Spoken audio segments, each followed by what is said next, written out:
রমাদান যেমনিভাবে আমাদেরকে আশাবাদী করে তোলে সম্মানিত তিনি ভাই এবং বোনেরা, অ্যাট দ্য সেম টাইম রমাদান কিন্তু আমাদের জন্য অনেক সতর্কতামূলক বাণী উপস্থাপন করে। মানে এটা যেমনি the month of hope, at the same time it is the month of warning. দুইটাই আছে আর চেক অ্যান্ড ব্যালেন্স। এটা যেমনি হোপ জায়গায় আবার ওয়ার্নিংও আছে। সহিহ বুখারীর বর্ণনা রাসূল সাল্লাল্লাহু আলাইহি ওয়াসাল্লাম বলেন, মান লাম ইয়াদা কাওলা যুরি ওয়াল আমালা বিহি ফালাইসা লিল্লাহি হাজাতুন আন ইয়াদা তাআমাহু ওয়া শারাবাহু।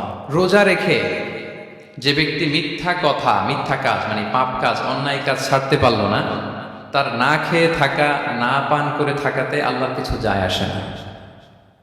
তার ওই রোজার আল্লাহর কোনো প্রয়োজন নাই। এটা জাস্ট উপোস, এটা জাস্ট অনাহার, জাস্ট আমি পানি খাইনি, আমি খাবার দাবার গ্রহণ করিনি, দ্যাটস ইট, এতটুকুই। এতে আল্লাহর কিছু যায় আসে না। এটার কোনো সিগনিফিকেন্স আল্লাহ তাআলার কাছে নাই যে রোজাও রাখলো আবার মিথ্যাও বলে, রোজাও রাখলো আবার গীবত করতেছে, রোজাও রাখে অন্যের জন্য অকল্যাণ কামনা করে, রোজাও রাখে খারাপ কাজ করতেছে, নিষিদ্ধ কাজগুলো করতেছে। তাহলে এই রোজা রাখা না রাখার সময় এই রোজায় কোনো ফায়দা নাই। একটা ওয়ার্নিং পাওয়া গেছে না এখানে, যে ওয়ার্নিং, রোজা রেখে সাবধান, কোনো পাপ কাজের সাথে জড়ানো।